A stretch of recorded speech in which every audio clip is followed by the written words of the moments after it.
শার্লিক flair এবং টিফিনির ম্যাচটা confirm হয়ে গিয়েছে, আপনারা জানেন। আর সেকেন্ড ম্যাচ হচ্ছে জেউসো ভার্সেস গুন্থার, সেটাও রেসেলমেনিয়ার জন্য কনফার্ম হয়ে গিয়েছে। আর উইমেন্স রয়্যাল রাম্বল উইনার যে ছিল শার্লিক ফ্লেয়ার, সে পিক করেছে টিফিনিকে। আর এটা অবশ্যই শকিং ছিল, কারণ শার্লিক টিফিনিকে ম্যাচের জন্য বুক করেছে। রেসেলমেনিয়াতে অবশ্যই সে আবার টাইটেলটা জিতবে। আর যদি আর একটা প্রেডিকশন সঠিক হয়, তাহলে রেসেলমেনিয়ার পুরো কার্ডটা ক্লিয়ার হয়ে যাবে।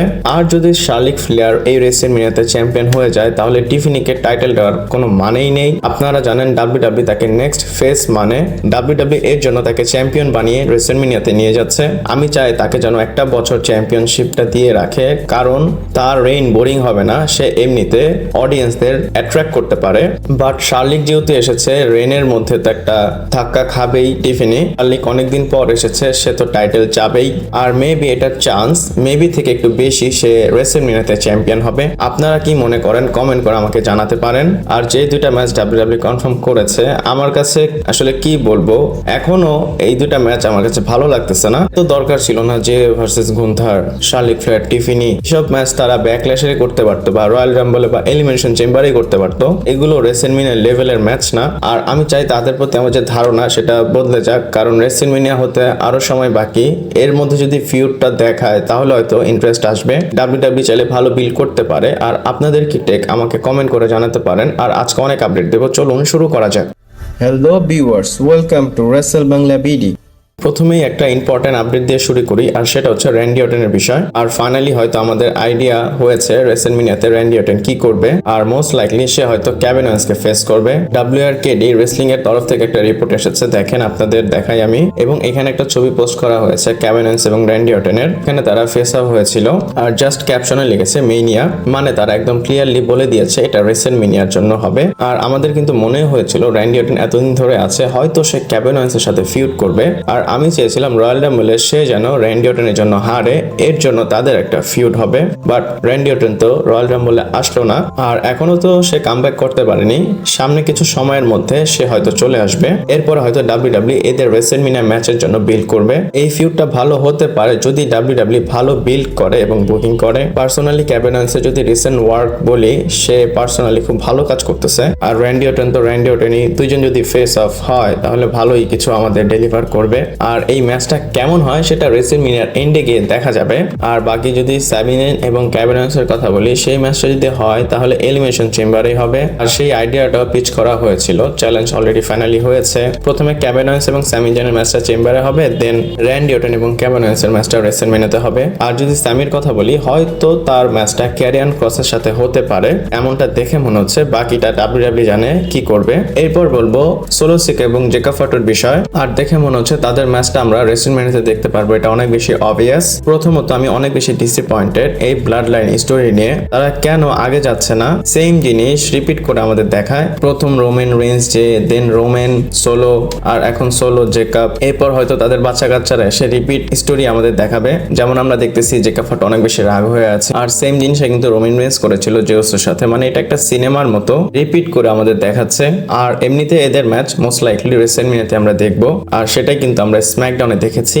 সে কি বলেছে, মানে জেকাব ফাটো কোডিকে আটকিয়ে যে তুমি দাঁড়াও, আগে আমি তাকে দেখবো। আর দেখে মনে হচ্ছিল কোডির জন্য সফট কর্নার বেশি। আর উল্টো সোলো সিককে সে কোশ্চেন করতেছে। আর এমনিতে আমরা জেকাব ফাটোকে কি দেখেছি, সে মনস্টার, সে সবাইকে মারে, কারো কথা শোনে না। বাট এখন সে একটু মাথা খাটিয়ে কাজ করতেছে। সে কোডিকে আটকালো, তারপর সোলোর কাছে গেল, কথাবার্তা বললো। আর এরকম সেম রিপিট কিন্তু আমরা অনেকবার দেখেছি ব্লাড লাইনে। আর যদি এদের ম্যাচটা হয়েও যায় রেসেলমেনিয়াতে, আমার মনে হয় না ভালো একটা ফিউড আমরা দেখতে পারবো। যারা ব্লাড লাইনকে ফলো করে এসেছেন প্রথম থেকে, তাহলে তারা রিলেট করতে পারবেন আমি এই কথাটা কেন বললাম। আর রেসেলমেনিয়া 41 এর জন্য আপনারা এদের ম্যাচটা এক্সপেক্ট করতে পারেন। যদি উপর থেকে দেখি যেগুলো কনফার্ম হয়ে গিয়েছে রেসেলমেনিয়ার জন্য, সেটা হচ্ছে Jey versus Gunther, Tiffany versus Charlotte, then Rhea Ripley versus Bianca, অথবা ইয়ো স্কাই, অথবা ট্রিপল টাইটও হতে পারে। আর লাস্টে গিয়ে জেকাব এবং সোলোর ম্যাচটা আমরা দেখতে পাচ্ছি। আর এমনিতে র্যান্ডি ভার্সেস কেভিনের, সেটার বিষয়ে তো বললাম। দেখি রেসেলমেনিয়াতে কি হয়। এরপর কথা বলবো এলিমিনেশন চেম্বারের বিষয়। আর এলিমিনেশন এলিমিনেশন চেম্বার কিন্তু এমনটা না যে অনেক বেশি দূরে,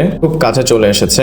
আর এটা মার্চের 2 তারিখে হবে। আর এমনিতে এলিমিনেশন চেম্বারের কারেন্ট লাইন আপ তো আপনাদের আমি বলে আসতেছি। আর এমনিতে সবাই অ্যানাউন্স হয়ে গিয়েছে, শুধু একটা স্পট বাকি, সেটা অবশ্যই উইমেন্স এবং মেন্স দুইটাতেই। আপনারা এখানে দেখতে পাচ্ছেন মেন্সের জন সিনা, সিএম পাং, ড্রু ম্যাকিন্টায়ার, লোগান পল এবং ডেমিয়ান প্রিস্ট। পার্সোনালি ডেমিয়ান প্রিস্টের জায়গায় আমি চেয়েছিলাম জেকা ফটো যেন কোয়ালিফাই হয়, যেন সে ব্রক লেসনার টাইপের একটা ডমিনেশন আমাদের দেখাতে পারে। আর মেন্সে কিন্তু একটা স্পট বাকি, দেখি সেখানে কে আসে। আপনাদের অ্যাকর্ডিং এ কে আসতে পারে আমাকে কমেন্ট করে কিন্তু অবশ্যই জানাবেন। আর যদি উইমেন্স এর কথা বলি, সেখানে leave Morgan, Bianca Blair, Alexa bless, Naomi এবং বেইলি আছে। আর এখানে কিন্তু একটা স্পট বাকি, এই স্পটে কে হবে সেটা এক্স্যাক্টলি আমরা বলতে পারি না। আর ওই স্পটটাতে আপনারা কাকে দেখতে চান কমেন্ট করে বলতে পারেন। আর যেহেতু এখানে নেওমি এবং বিয়াঙ্কা ব্লেয়ার আছে, আমার মনে হয় তাদের একটা কনফ্রন্টেশন হবে। এটা কেন বললাম, কারণ এখানে সবাই নিজের জন্য কম্পিট করবে, যেন তারা রেসেলমেনিয়ার জন্য একটা অপরচুনিটি পায়। আর এমনিতে কিন্তু স্ম্যাকডাউনে ডাব্লিউডাব্লিউ সিসিটিভি ফুটেজ দেখিয়েছিল যে জেড কার্গেলের সাথে কি হয়েছিল, এক্স্যাক্টলি জানতে পারিনি, কিন্তু সেখানে রেকেল রড্রিগেজ এবং লিভ মর্গান ছিল। আর এখানে নিয়মই বলতেছে যে আমি তো স্টার্টিং থেকেই বলতেছি আমি ইনোসেন্ট, আমার উপর দোষ চাপানো হয়েছে, কিন্তু আমি বিশ্বাস করি নিয়মই তার উপর অ্যাটাক করেছে। আর যদি অন্য কোনো অ্যাঙ্গেলস আসে তাহলে তো আমরা জানতেই পারবো। রিসেন্টলি যেই ভিডিওটা এসেছে সেটার সাইড থেকে লিভ মর্গান এবং রেকেল রড্রিগেজ যাচ্ছিল। আর এলিমিনেশন চেম্বারের জন্য ক্যাভেনেন্স এবং স্যামি জাইন ম্যাচটা সেট হতে পারে। আপনাদের কি মনে হয় কমেন্ট করে বলতে পারেন। এলিমিনেশন চেম্বার আর 15 দিন বাকি, আপনারা রেডি হয়ে থাকেন।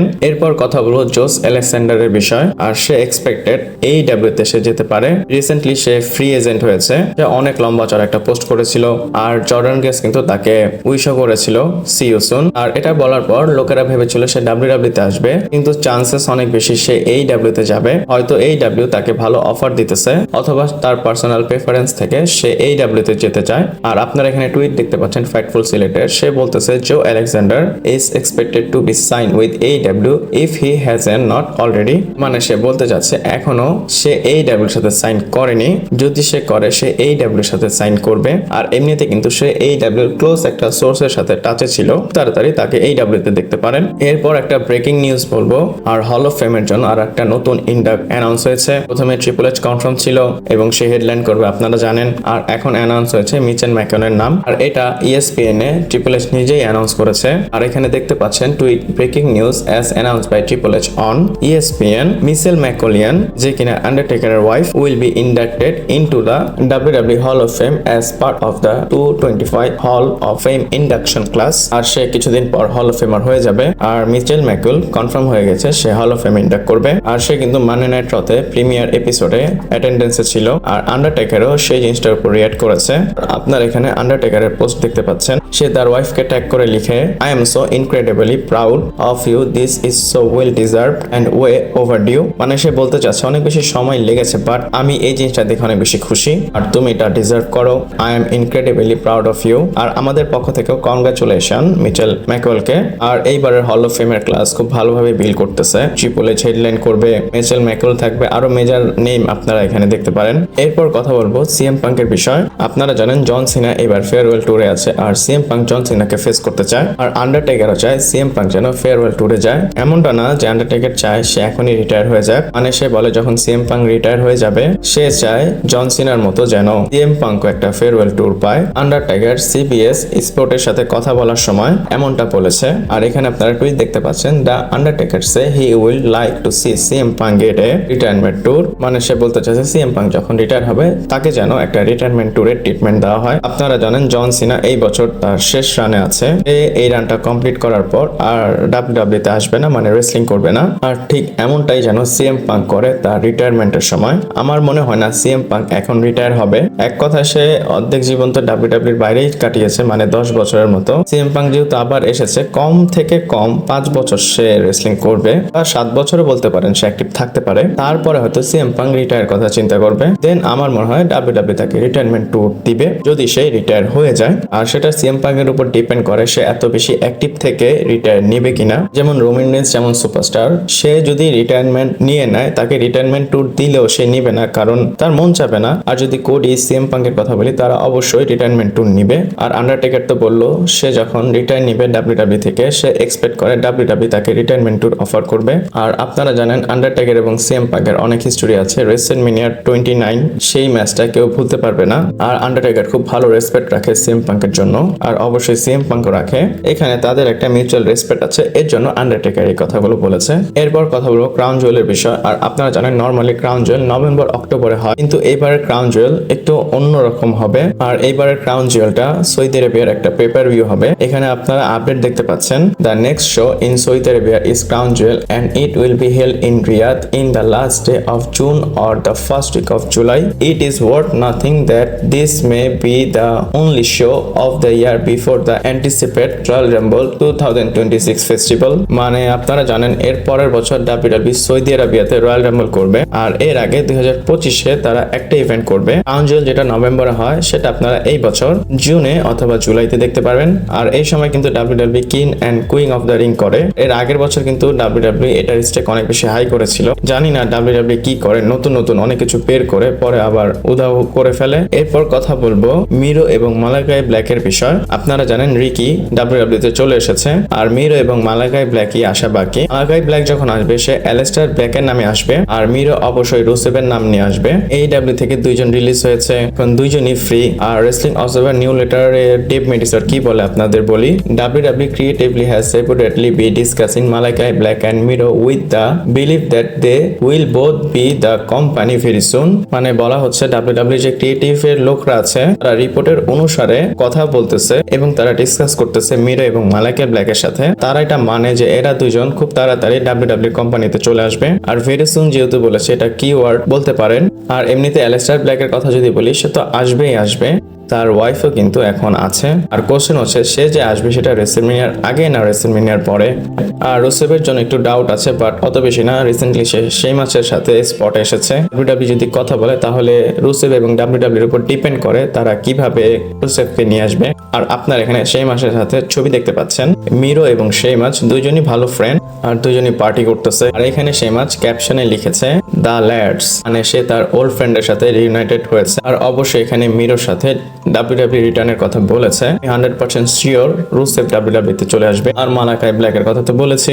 আপনাদের কি মনে হয় আমাকে কমেন্ট করে জানাতে পারেন। আর আজকের ভিডিওটা এই পর্যন্তই ছিল। ভালো লাগলে লাইক কমেন্ট শেয়ার সাবস্ক্রাইব করে পাশে থাকবেন। পরবর্তী ভিডিওতে আবার দেখা হচ্ছে।